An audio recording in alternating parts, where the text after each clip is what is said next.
Hola, buenos días, buenas tardes o buenas noches, dependiendo del momento del día en que usted revise esta videoclase. En la sesión de hoy vamos a revisar la temática de la configuración del territorio nacional. Bueno, mi nombre es Sebastián Espínola, soy profesor de historia y hoy día nos vamos a adentrar en este proceso de la historia chilena que se desarrolla fundamentalmente durante el siglo XIX y que es la demarcación de los límites geográficos del Estado chileno. En la medida en que el Estado va construyéndose como un ente que ejerce soberanía sobre un territorio, se hace necesario ir delimitando también cuáles son los límites de esa soberanía, los límites geográficos. Y vamos a ver que este proceso se desarrolla a través de distintos métodos o de distintas herramientas. Eh, Sobre todo durante el siglo XIX. Veamos primero la problemática de los límites. La problemática de los límites surge necesariamente después de la independencia, ¿ya? El proceso que ya estudiamos en una videoclase anterior. Eh, ¿Por qué necesariamente con la independencia? Porque cuando toda Latinoamérica, o buena parte de Latinoamérica, pertenecía a la corona española, el problema de límites no era un problema, ¿ya? Había una delimitación administrativa que había puesto la corona española para administrar, ¿no es cierto?, el territorio, el vasto territorio latinoamericano. Eh, pero una vez independizadas distintas naciones y formándose como estados independientes, surge el problema de cuáles van a ser los límites de esos estados, de esos nuevos estados, de esas nuevas repúblicas. Los mismos límites que existían antes, los límites administrativos de la monarquía española, o nuevos límites. Y lamentablemente eso va a ser un problema para todos los países latinoamericanos y un problema que va a generar conflictos, ¿ya? Guerras, problemas limítrofes entre todos los nuevos países. Chile, Argentina, Perú con Ecuador, Venezuela con Colombia, eh, Perú, Bolivia y así, ¿ya?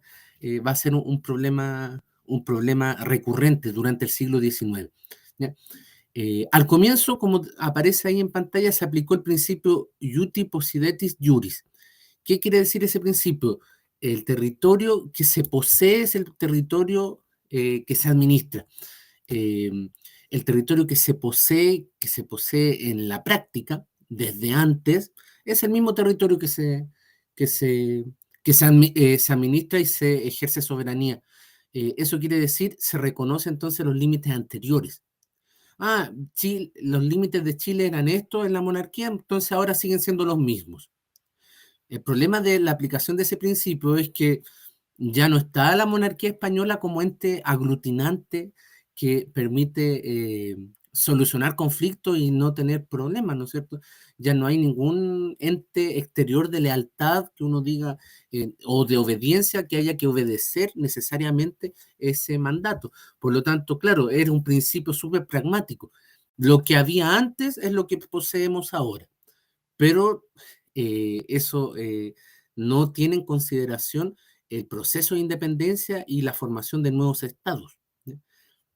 En Chile, si bien tuvimos varios ensayos constitucionales, reglamentos constitucionales, recién en la Constitución de 1833, que ya vimos también en una clase anterior, eh, se reconoció o se estableció cuáles son las fronteras se estableció legalmente.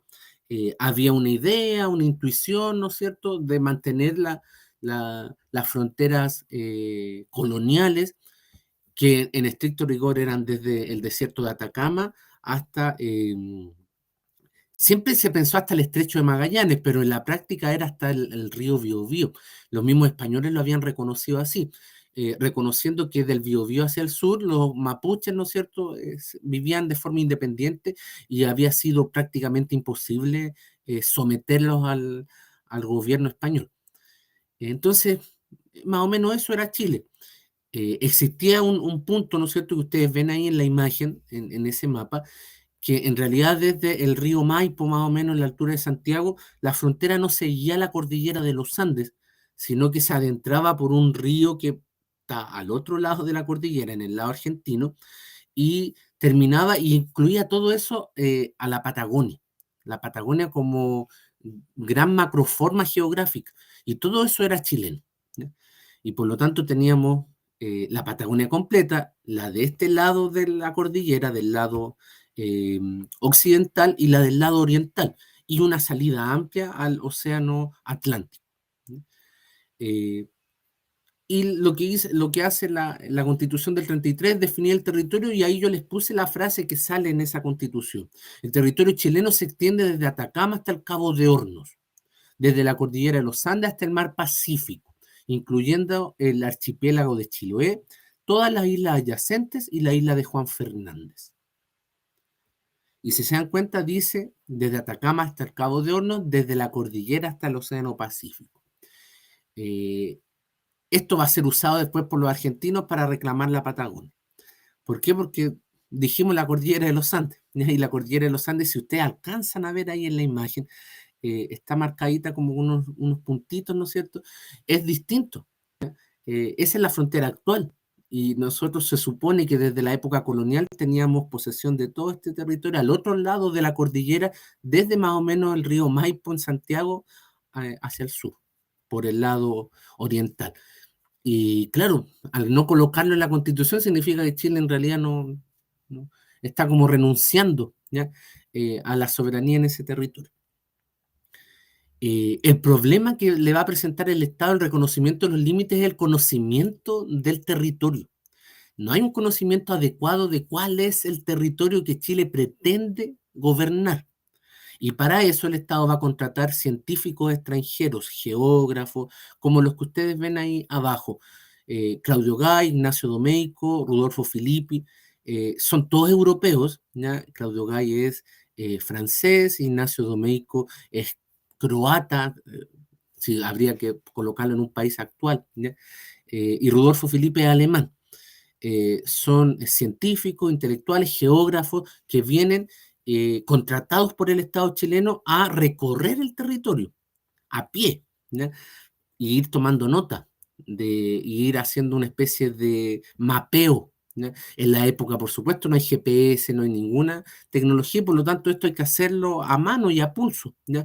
Recorriendo el territorio, descubriendo qué riquezas hay en el territorio, qué animales hay, qué flora, qué fauna, y describiendo y haciendo unos tratados. Estos caballeros escribieron unos atlas físicos y geográficos de Chile bastante amplios, donde se le presentó al Estado ese resultado para que tenga conocimiento de, mire, en el norte grande, esta es la geografía, estos son los accidentes geográficos, estos son los animales que hay, esta es la fauna, esta es la flora, y esta es la riqueza mineral que hay en este territorio, algo que era importante también. Y ese trabajo titánico lo hicieron estos intelectuales y científicos europeos contratados por el Estado chileno para solucionar el problema de los límites. ¿Por qué? Porque la verdad es que la población chilena se concentraba desde más o menos La Serena hasta Concepción, la zona centro-sur. Y eso era todo. El resto del territorio, desde Concepción hacia el sur, no se conoce muy poco, prácticamente nada. Y el desierto de Atacama también en el norte, muy poco. Eh, Eso. Así que el Estado desde temprano, yo diría desde 1840, ya toma esto como un desafío importante para la soberanía del Estado chileno. ¿Y cuáles van a ser las estrategias para ir delimitando las fronteras del país? Aquí yo las agrupé en 4 estrategias distintas. Primero, la estrategia bélica, la estrategia de guerra, con la cual se va a anexionar la isla de Chiloé, ya vamos a ver eso más en profundidad. Se va a incorporar Tarapacá y Antofagasta, la guerra del Pacífico, y se va a integrar la Araucanía, territorio gobernado por los mapuches, ¿no es cierto?, desde la época colonial, donde el Estado no ejercía presencia real a través de métodos de colonización, o sea, mandando colonos a que vivan y ocupen el territorio, colonos chilenos y también extranjeros, europeos fundamentalmente, y a través de ese método se va a ocupar la zona sur austral, ¿ya? Diríamos desde Yanquihue, Valdivia hacia el sur, hasta el estrecho de Magallanes. A través de estrategias diplomáticas, las últimas dos, compra o negociación, la isla de Pascua, se es una transacción donde en realidad el Estado no es que pague directamente, pero sí hay una especie de acuerdo diplomático donde el Estado ofrece algunas cosas y los Rapa Nui también aceptan la soberanía del Estado chileno. Y por último, negociación diplomática con Argentina en 1881 para fijar la frontera en la cordillera de los Andes. Esas son las estrategias y las vamos a profundizar inmediatamente. Primero, veamos la incorporación de Chiloé y Magallanes. Brevemente, Chiloé, el gran archipiélago de Chiloé, ¿no es cierto? La gran isla de Chiloé y toda su isla adyacente. Chile se había independizado y en 1826 esta isla seguía en manos de los españoles, de un gobernador español, ¿ya? Fue el último territorio chileno en manos de los españoles. Y finalmente, durante el gobierno de Ramón Freire, van tropas chilenas, ¿no es cierto?, un ejército chileno, a expulsar a las últimas tropas realistas y el gobernador español que seguía en ese territorio, para anexar definitivamente entonces e incorporar a Chiloé a la soberanía del nuevo Estado chileno, ¿no? La República Chilena, ¿ya? Ahí son importantes las batallas de Pudeto y de Bellavista, el año 1826. Con eso se consolida definitivamente la independencia de todo el territorio nacional. Faltaba Chiloé, ¿ya? Faltaba Chiloé. Y después la ocupación de Magallanes. Ya en 1833, como vimos al comienzo de la clase, en la Constitución se estableció que la pretensión del Estado chileno de ejercer soberanía hasta el Cabo de Hornos. Pero había que ocupar de verdad esa zona, y eso era lo que no ocurría. Para ir avanzando en eso, en 1843, en el gobierno de Manuel Bulnes, se funda el fuerte militar, Fuerte Bulnes, en honor precisamente al presidente. Y después, 6 años después, en 1849, se funda la ciudad de Punta Arenas. ¿Para qué? Para marcar presencia real del Estado chileno. Un problema de la ocupación del territorio muy importante es que hay un temor en la clase política de la época de que cualquier otro país llegue, sobre todo por barco, por la extensión de la costa chilena, llegue a estas zonas a ocuparlas y ejerza soberanía y nos quite territorio.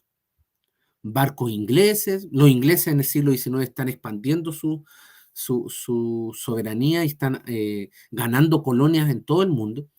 Los mismos españoles, en algún arrebato, alguna intentona de volver a dominar territorio acá, o incluso nuestros países vecinos, Argentina en este caso. Entonces, ese temor estaba latente y era importante. Y como no había ninguna ciudad chilena, como no había ninguna presencia militar chilena, ninguna autoridad chilena, entonces se hace muy necesario fundar ciudades, llevar personas a que vivan ahí y marcar territorio, podríamos decir en buen chileno. Con esto entonces Chile es el primer país, ¿no es cierto?, que funda una ciudad en esta zona y eso le va a servir para siempre reclamar la soberanía en siguientes negociaciones, ¿no es cierto?, internacionales, de siempre reclamar la soberanía del Estrecho de Magallanes. Recordad que es importante el Estrecho de Magallanes porque era la única comunicación física entre el Océano Atlántico y el Océano Pacífico. En la época no existía el Canal de Panamá, por lo tanto, todo comercio entre Europa y los países del Pacífico tenía obligatoriamente que pasar por el Estrecho de Magallanes. Y tener control de esa zona significa tener control comercial y aduanero de los barcos que pasan por ahí. Eso. Continuemos para que veamos los demás procesos. La colonización de la zona sur. Como su nombre lo indica, es un proceso donde el Estado chileno envía colonos a que empiecen a marcar presencia, a fundar ciudades, a ejercer soberanía real, concreta en el lugar. El proceso de colonización de la zona sur incluye desde la ciudad de Yanquihue hasta Magallanes, ¿ya?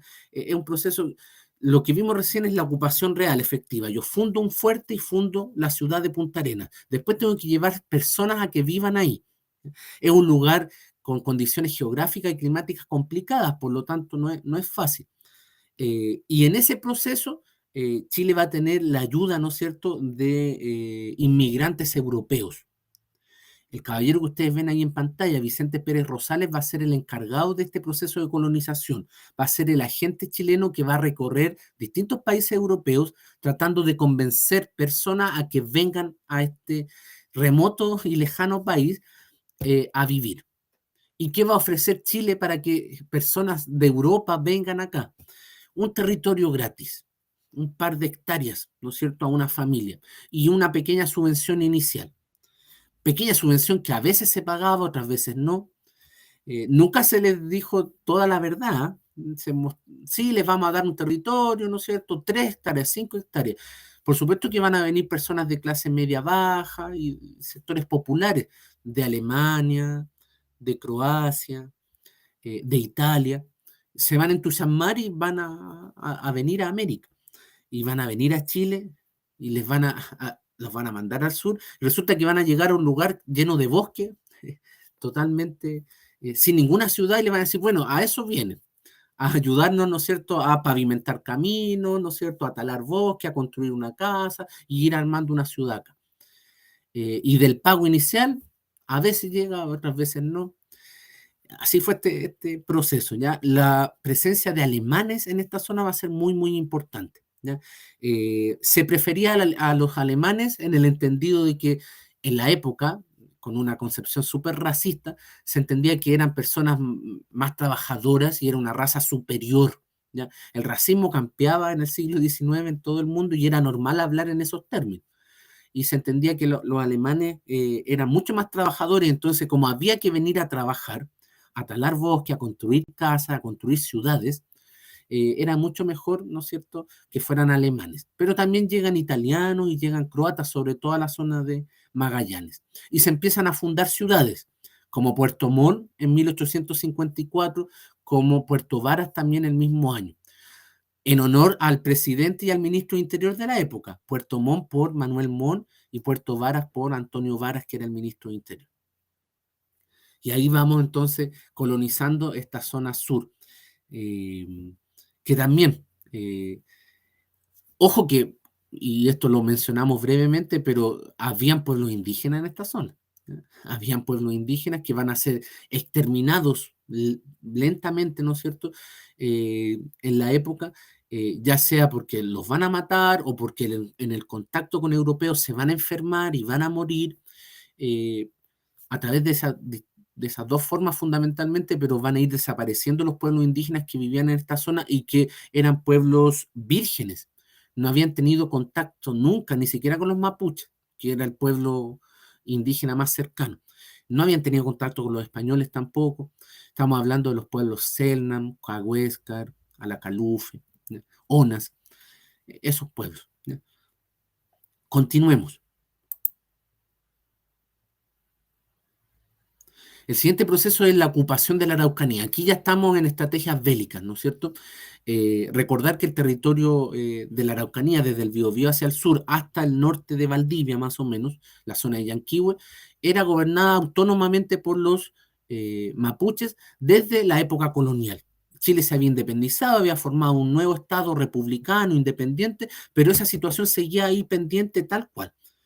A pesar de que Bernardo Higgins había declarado que todas las personas del territorio nacional eran chilenas, a pesar de que en la Constitución se establece que Chile ejerce soberanía desde Atacama hasta el Cabo de Hornos, y eso incluye la Araucanía, pero la verdad es que no había ninguna presencia real del Estado chileno en la zona de la Araucanía. Para eso, en 1860 se implementa un plan de ocupación llamado en la época Plan de Pacificación. Por mucho tiempo esto se estudió así, como pacificación de la Araucanía. Se mostró, ¿no es cierto?, a la opinión pública en Chile que el pueblo mapuche era un pueblo que pasaba peleándose entre ellos mismos, que pasaba en un constante estado de guerra, y por lo tanto que era deber de Chile eh, como un país civilizado, llevar esa civilización a una zona bárbara, una zona donde campea la barbarie. Y por lo tanto era un plan de pacificación, no de ocupación militar. La verdad es que es un plan de ocupación militar, ¿no? Ahí hay algunos grabados, ¿no es cierto?, donde muestran al general Cornelio Saavedra. Él fue el encargado y el general director, ¿no es cierto?, de este plan de ocupación, reunido con caciques mapuches, negociando, conversando, ¿ya? Pero Chile se impuso por las armas, ¿ya? Y fue reduciendo a la población mapuche. Muchos murieron, porque por supuesto que ejercieron, se defendieron, ¿ya?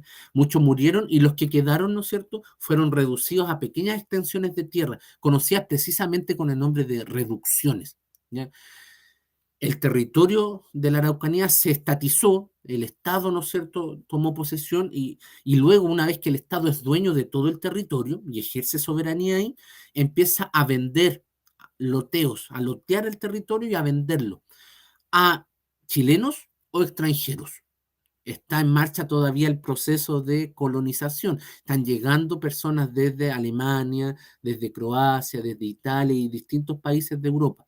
Y por lo tanto, a ellos también se les entregan muchos fundos, parcelas en la zona de la Araucanía. Se funda la ciudad de Temuco, que es muy importante, en 1881. Después se reconstruye Villarrica, una ciudad que existía desde la época colonial, pero que los mapuches la saqueaban y la quemaban y sacaban a los españoles de ahí. Lo mismo con Valdivia.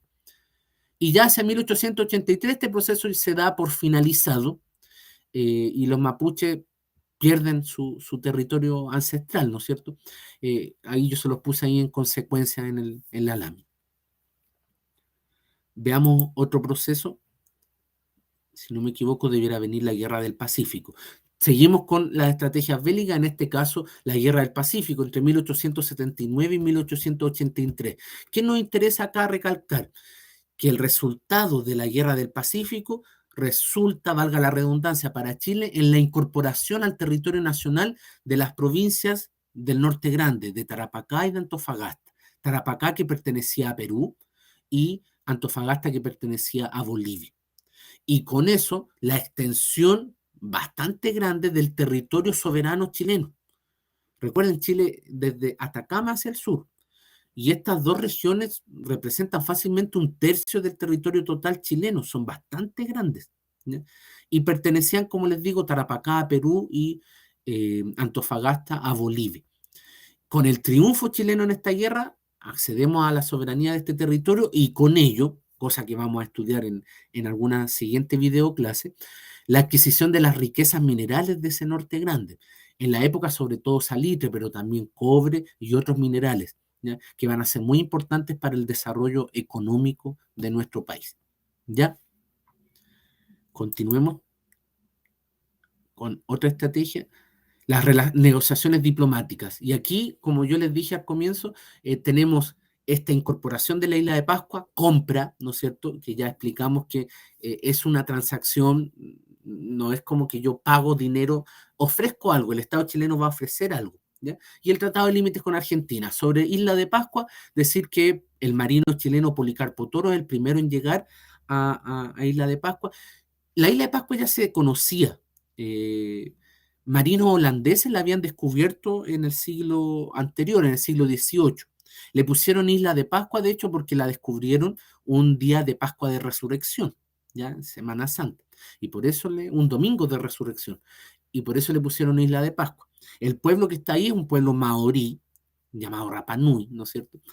¿Y qué pasaba? Esta isla, por estar tan lejana y tan en medio del Océano Pacífico, muy, muy lejana, recuerden que los Rapa Nui se consideran el ombligo del mundo por estar sumamente alejados, ¿ya? eh, Era constantemente saqueada, era víctima de constantes saqueos por piratas ingleses, holandeses, que navegaban por ahí cerca, llegaban, violaban mujeres, se robaban cosas y se iban. Y los Rapanui no tenían cómo defenderse. Y como no pertenecían a ningún estado, tampoco tenían a nadie que los defendiera, ¿ya?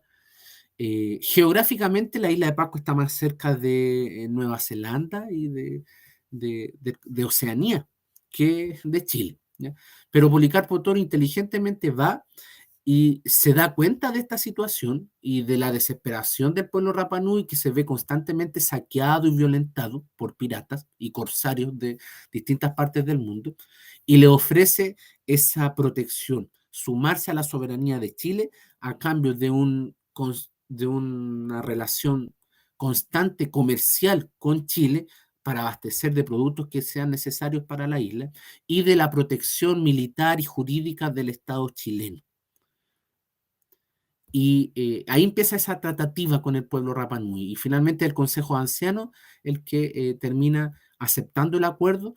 Y lo único que tienen que aceptar los Rapa Nui es que la isla de Pascua va a pertenecer a la soberanía del Estado de Chile. ¿Ya? De vez en cuando los Rapa Nui nos vuelven a recordar, ¿no es cierto?, que Chile tiene un compromiso, ¿no es cierto?, de protección y de cuidado de la isla y que a veces lo dejamos un poco botado, ¿no es cierto?, pero desde ahí. Y esto ocurre en 1888, ¿ya? Y por último, el Tratado de Límites con Argentina. Una jugada muy inteligente de parte de los argentinos, porque sacaron el tema o la controversia de límites en la zona de la Patagonia, justo cuando nosotros estábamos peleando la guerra del Pacífico contra Perú y Bolivia. ¿Cuál es el problema de esa situación? Y que se le presentó a los políticos de la época. O Argentina se suma a la guerra del Pacífico apoyando a Perú y Bolivia, o nos declara la guerra en circunstancias que Chile ya está en una guerra y nos obliga en ambos casos a perder ambas guerras, porque Chile no estaba en condiciones de pelear dos guerras o de pelear una guerra donde esté metida Argentina, que tiene mucho más recursos y más militares. Entonces, había que ceder en alguna parte. Y los políticos de la época prefirieron pelear 100% y destinar todos los recursos a la guerra en el norte, donde estaban los recursos minerales y la riqueza mineral, y ceder a la presión argentina, entregándole la soberanía del 80% de la Patagonia, de toda la parte oriental. ¿Qué se establece en este tratado de límites que se firma en 1881? Que la frontera entre Chile y Argentina será siempre la cordillera de los Andes y los hitos, eh, las cúspides más altas de la cordillera van a ir marcando. Con eso inmediatamente Chile entonces renuncia a la soberanía de toda la Patagonia oriental. Recuerden que les comenté a comienzos de la clase que desde la zona del río Maipo, en Santiago, la frontera oriental chilena dejaba de ser la cordillera de los Andes y se adentraba al territorio que actualmente es argentino, ¿ya? Por otro río que hay al otro lado, y seguía ese río hasta llegar, ¿no es cierto?, a su desembocadura en el Océano Atlántico. Y eso nos dejaba toda el sector o la macroforma geográfica que conocemos como Patagonia. En ese tratado renunciamos a eso, ya diplomáticamente. ¿Para qué?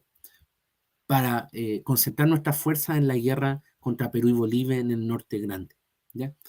Entonces, como les puse ahí, Chile cede a Argentina toda la Patagonia oriental y queda esta lógica. Lo único que exigió Chile en la época fue mantener la soberanía del Estrecho de Magallanes. Por eso yo les decía al comienzo que era muy importante que Chile haya fundado el Fuerte Bulnes y la ciudad de Punta Arenas, porque eso le permitió decir, nosotros llegamos ahí primero y exigimos mantener la soberanía. Por eso este corte tan extraño en la zona, que yo les puse ahí la imagen, este corte tan recto, ¿no es cierto?, en la zona austral, porque ahí justo está el Estrecho de Magallanes y eso quedó para Chile.